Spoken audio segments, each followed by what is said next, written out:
Pani aja di sini.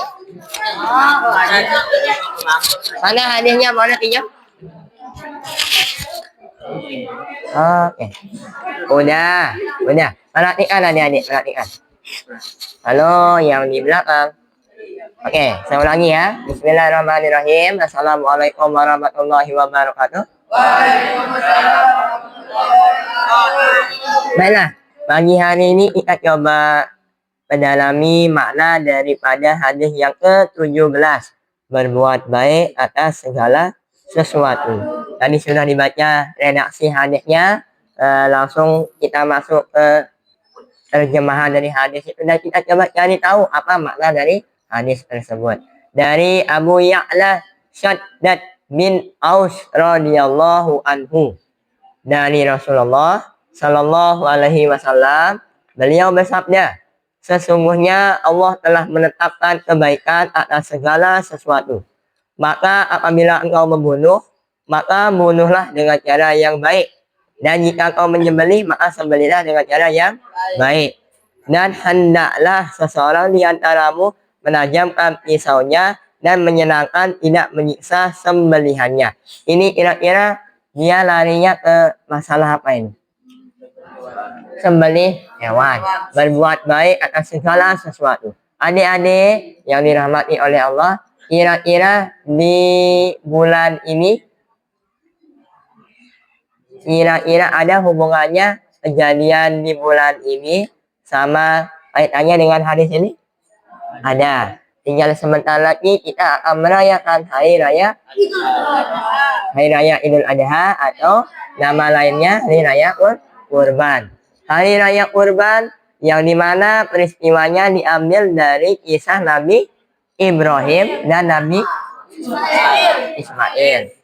Yang Januari ya, Nabi Ibrahim dan Nabi Ismail. Peristiwa yang begitu bersejarah bagi umat muslim, bagi umat Islam. Karena Allah Subhanahu wa Ta'ala memberikan petunjuk dalam mimpinya Nabi Ibrahim alaihissalam agar putranya disembelih. Adik-adik, kita bahas kembali bab yang tadi malam. Bab yang tadi malam apa? Taat. Apakah dengan dikatakan nih setelah Nabi Ibrahim mendapatkan mimpi dari Allah, diberikan dari Allah, kemudian disampaikan kepada anaknya yang katanya mau disembelih, apakah anaknya menolak? Tidak. Maka apa kata Nabi Ismail? Kalau memang itu adalah perintah dari Allah, maka aku siap wahai ayah untuk disembelih. Kira-kira Nabi Ismail sudah termasuk jadi anak yang taat? Iya, termasuk. Ingat deh, anak yang taat adalah anak yang ketika diperintahkan oleh kedua orang tua atau siapapun dalam hal yang positif, dia mau untuk melakukannya tanpa adanya paksaan. Mau, bukan karena paksaan, bukan karena dipaksa, tapi karena dari kemauan diri sendiri. Nih, ya, sesungguhnya Allah telah menetapkan kebaikan atas segala sesuatu. Apabila engkau ingin membunuh, menyembelih di sini ya, menyembelih hewan yang ingin kita sembelih, yang kita niatkan semata-mata karena Allah, itu ada caranya nih. Nanti lebih rinci lagi dibahasnya di fikih. Apa itu? Yang pertama, ya, pisau atau alat yang digunakan harus ditajamkan dulu, diasah dulu, jangan yang ongol, yang aratan, yang bergerigi. Iya, kalau mau nyembelih itu pakai pisau yang mulus anunya atau pakai sabit? Yang mulus, bergerigi, sabit itu deh. Kira-kira Pak di sana tidak akan ada penderitaan bagi hewan yang disembelih? Ada. Kalau pakai pisau yang aratan, ada nggak kira-kira penderitaannya? Ada juga. Bayangkan deh ya, sini misalkan nih yang dihukum pakai penjalin yang mulus sama ada yang dihukum pakai nih, bukan itu loh, pohon jeruk yang ada durinya itu. Kira-kira Yang lebih baiknya itu diukur pakai yang mana? Menjalin. Anak itu tujuannya untuk memberikan efek jerah. Efek jerah yang positif supaya tidak diulangi. Kalau pakai pohon jeruk yang berduri itu kemungkinan nanti kan bukan berbekas lagi, tapi nanti akan menyebabkan luka yang lebih fatal dari penjalin itu. Ya. Jika engkau ingin menyembelih sesuatu, sembelihlah dengan cara yang baik. Kira-kira kalau menurut pemikiran Side, penyembelihan yang baik itu bagaimana? Iya, digorok lehernya memang. Hadap kiblat. Satu hadap kiblat, yang kedua jangan lupa baca basmalah. Iya. Ada yang begini nih. Akan terlihat perbedaan antara hewan sembelihan bagi orang Islam dan orang non-Islam itu dari mananya? Sembelihan lehernya. Kalau dia sembelihan leher, itu adalah ciri-ciri sembelihan orang Islam. Tapi kalau lehernya masih mulus, tapi udah keluar isi badoknya, udah putih melonengnya, itu kira-kira orang Islam atau enggak? Yang anak orang Islam itu udah ditetapkan bahwa di setiap penyembelihan itu harus di bagian leher. Satu hewan yang saya dengar katanya dia tidak diperbolehkan, diharamkan untuk dimakan karena dia tidak punya leher. Apa itu? Babi. Yang lain dia punya leher tapi tetap tidak boleh disembelih. Karena apa? Karena dia punya cakar, karena dia berbisa, karena dia hidup di dua tempat terus bertaring. Ya betul, bertaring terus karena dia diterkam hewan buas. Ada ayam tetangga tapi dimakan oleh singa. Kemudian ada yang temukan masih dalam keadaan utuh tapi ayamnya udah mati, maka ayam itu tidak boleh dimakan karena dia sudah termasuk bangkai. Haram. Iya, haram. Bangkai. Bangkai yang boleh dimakan itu ada berapa? Dua. Bangkai ini ada bangkai belalang. Ya, dan segala sesuatu yang ada di bukan laut, ya lebih tepatnya di air. Lebih tepatnya di air. Begini nih. Kira-kira kalau dibilang bangkai yang bagaimana sih? Itu yang jadi tanda tanya. Apakah bangkai ikan yang udah uletan? Jangan yang udah uletan. Yang masih normal ya. Dia tidak terlalu bau amis, tidak terlalu menyengat, dan masih normal untuk dimakan. Walaupun dia udah mati. Begitu pula juga dengan bangkai belalang. Dan segala sesuatu yang hidup di air aja ya, dia boleh dimakan walaupun sudah menjadi bangkai. Itu. Dan nih, hendaklah seseorang di antaramu menajamkan pisaunya dan menyenangkan atau tidak menyiksa sembelihannya. Nih, misalkan alta ayam saya ya. Misal nih. Nih, ini pisau. Saya sembelih dia dengan sambil memandang ayam itu. Nih, serius nih manuk nih. Ditakut-takut nih. Kira-kira itu boleh enggak? Nah, walaupun pada hakikatnya kita beranggapan bahwa hewan itu tidak tahu apa maksud kita, tapi kita bertujuan untuk menakut-nakutinya. Dengan takutnya hewan yang akan disembelih itu bukan termasuk cara yang baik dalam menyembelih binatang. Karena khawatirnya nanti hewan itu stres. Kalau udah stres, takutnya nanti terjadi masalah. Begitupun hewan yang disembelih usahakan hewan yang betul-betul sehat. Jangan yang sakit, karena kita ini mau hadapkan, kita niatkan kepada Allah. Kalau sakit ya mungkin ya kalau tidak terlalu parah boleh-boleh aja. Kalau ingat ceritanya baginda Rasulullah deh, ketika ada yang bertamu ke rumah beliau, itu kalau kita di sini apa? Air, upi, sama apa yang ada. Tapi kalau beliau kambing, sapi disembelihkan untuk tamunya. Tuh hebatnya. Kalau kita sekarang apa? Neneknya datang bertemu, serius temui dia datang baik langsung sebuah anu. Ingat makna pengajian waktu itu. Rezeki yang langsung datang itu adalah rezeki dari silaturahmi. Ya, yang langsung datang ketika kita betul-betul berniat ingin menyambung tali silaturahmi, bukan karena belum terjenguk non sambung tali silaturahmi teh. Iya, jangan karena itunya aja.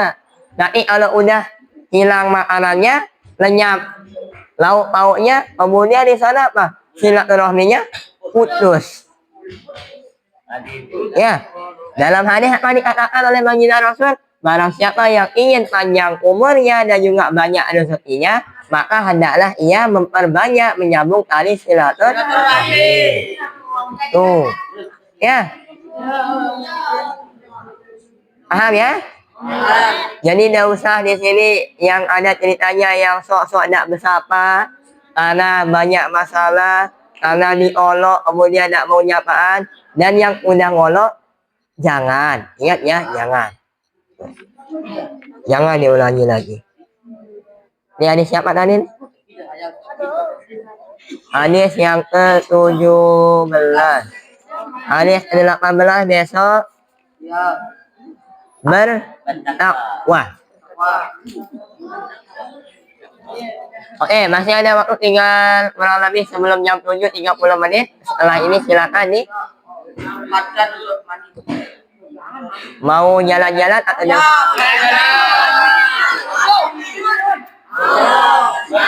Oh, dengarkan nih, dengarkan baik-baik.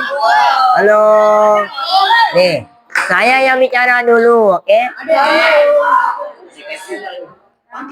Pergi ke Manggong dengan keadaan tidak ada pengawasan, itu khawatirnya ada yang pulang tanpa izin. Satu, yang keamanan juga perlu diamankan, diawasi. Dikiranya saya punya kegiatan yang lain. Cucian saya ada satu bak dalam kamar mandi, satu keranjang juga dalam ruangan. Belum lagi tugas saya yang banyak. Nah, saya tidak minta kalian pengak. Tapi yang mau saya bilang, kalau kita ke Manggong, terus maaf nih ya, sudah terlalu banyak waktu saya yang saya korbankan demi kalian sampai besoknya itu. Loh, ini kenapa belum jadi tugasnya Budi? Itu. Tapi kadang kebaikan saya tidak pernah sama kalian itu tidak pernah dilihat. Dalam arti pokok Manggong, pokok gorengan, pokok jalan-jalan. Kalian tidak mikir konsekuensinya saya apa kalau saya tetap mengikuti kemauan kalian. Kalau jalan-jalan, nanti jalan, ya intinya kita niatkan untuk olahraga. Jalan yang biasanya kalau mandi 30 menit bolehlah untuk saya korbankan, nanti tugasnya selebihnya nanti bagaimana. Itu Hanif ya. Oke, adik-adik, sebelum saya akhiri, perhatikan, dengarkan. Tinggal 6 menit lagi.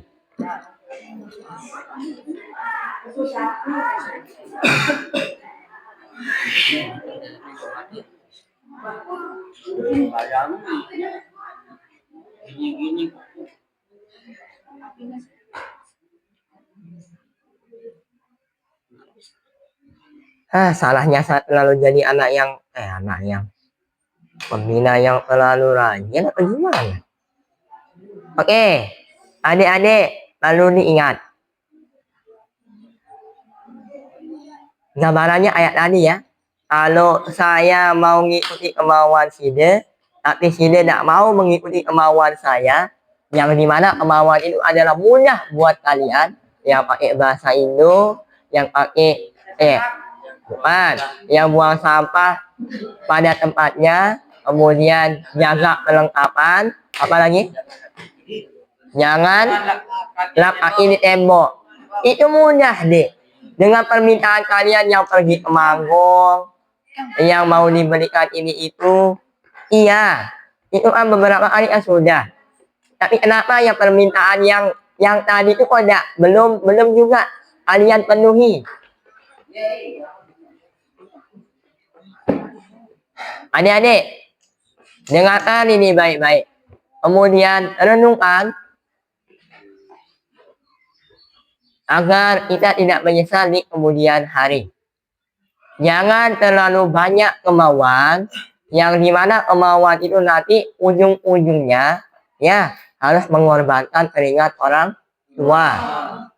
Udah banyak maunya, tetapi diminta kemauan daripada orang tua, kita tidak bisa penuhi. Minta dibeliin HP, dibeliin sama orang tua. Minta dibeliin baju yang bagus, dibeliin juga sama orang tua. Apa sih yang enggak buat anak-anak saya? Yang penting mereka rajin belajar. Yang penting mereka bahagia. Tapi terkadang kita sebagai anak bagaimana? Sudahkah kita bahagiakan kedua orang tua? Paling hanya sekedar apa ya? Kalau ditanya itu bahagianya orang tua, ada ngelihat anaknya kerja kemudian dapat uang, mereka bahagia? Iya. Tapi lebih bahagianya mereka adalah mereka bagi para orang tua itu berhasil membuat masa lalu mereka itu menjadi lebih baik dengan cara penerus mereka, generasi mereka, anak-anak mereka, keturunan mereka itu melebihi daripada masanya orang tua kita. Orang tua yang dulu tidak bisa baca, tidak bisa baca tulis, disekolahkan anak-anaknya akhirnya jadi bisa baca tulis. Ada kira-kira Pak balok kita yang tidak bisa baca tulis? Pasti kalau disuruh nih ya, kalau ngikutin sesuai zaman, kalau zaman dulu ada yang HP-nya model sekarang? Tidak ada. Pasti kalau tiba-tiba mau nelpon pakai HP yang sekarang, tapi itu paku kita, siapa yang dimintai tolong?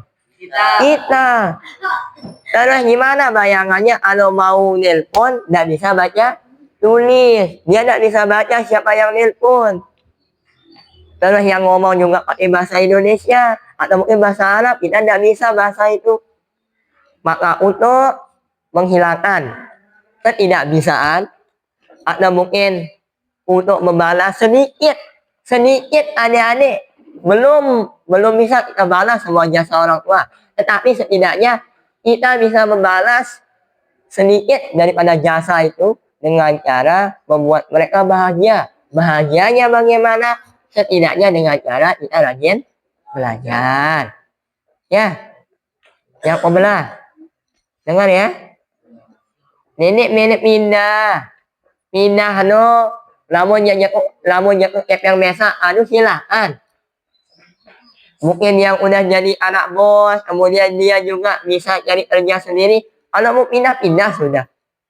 Capek-capek bertahan di pondok, terus punya uang sendiri, ya silakan pindah. Kalau memang pindahnya itu bisa jadi lebih baik. Tapi kalau udah niatnya pindah supaya apa? Supaya bisa pakai motor, supaya bisa ngemut-ngemut di jalan, supaya dikira kalian sama orang luar. Ingat adik-adik, sejatinya nanti manusia yang keren itu kalau di hadapan orang tua kita, bukan kita yang jadi anak yang, maaf deh ya, ininya tipis, kemudian ininya lebat atau tebal. Tapi yang dilihat adalah satu, perilaku kita baik diseimbangkan dengan adanya ilmu pengetahuan. Kalau udah begitu, tidak apa-apa. Nih pakaian yang begini modelnya itu mungkin lusuh ya. Sama satu hal yang ingin saya sampaikan adik-adik, kemarin diceritakan sama Ustadz Imam, Tuan Guru Muson, siapa ya? Ini salah satu yang Tuan Guru Mahat itu ngajar di UIN. Tetapi beliau tidak dianggap sebagai tuan guru atau dosen karena pakaiannya yang begitu biasa. Dianggapnya orang biasa. Akhirnya setelah mendengar percakapan mahasiswanya, katanya yang membahas hukum, Apa itu? Oh, iya ya, lebih tahu iya ketimbang aku. Itu nih udah penampilan biasa, penampilannya biasa nih, tapi dia nggak tahu mahasiswa yang ngajak ngomong ini ya, yang diajak ngomong itu siapa. Orang yang dikiranya orang biasa, ternyata dia luar biasa. Itu penampilannya boleh biasa nih, tapi otaknya juga harus luar biasa. Ini penampilan maraton preman atau mungkin kayak artis ya itu. Tetapi giliran ditanya nanti sekolah di mana? Sekolah di Pondok Salud. Oh coba pimpin kita untuk ini sholat jenazahnya. Maaf ada jadwal hari ini di tempat lain. Akhirnya yang keluar hanyalah banyak alasan. Jadi begitu adik-adik ya. Untuk meminimalisir alasan yang keluar dari mulut nanti kalau udah di tengah-tengah masyarakat, kita usahakan rajin-rajin belajar dari sekarang. Saya ini tidak banyak hal yang saya tahu, tapi yang saya sampaikan adalah mudah-mudahan kalian lebih rajin lagi supaya melebihi pendahulu kita, pendahulu sini, pendahulu kita semua. Itu saja yang perlu saya sampaikan adik-adik untuk kegiatan pada pagi hari ini. Untuk yang istibda, terima kasih Anda sudah mau berpartisipasi atau ikut kegiatan sesuai dengan arahan tadi malam dari audio itu ya. Udah tahu jam kosong, kemudian udah tahu waktu itu berlalu, tinggal kitanya mau isi pakai hal-hal yang bermanfaat atau yang kurang bermanfaat atau tidak ada manfaatnya sama sekali. Kita akhiri dengan ucapan alhamdulillahirabbil alamin, subhanallah, asyhadu an la ilaha illa anta, astaghfiruka. Yang mau jalan silakan, hadisnya ditaruh. Yang mau mandi mangong, maaf saya tidak bisa temani sini. Pakai sarung, Ustaz? Iya, pakai sarung ya. Ini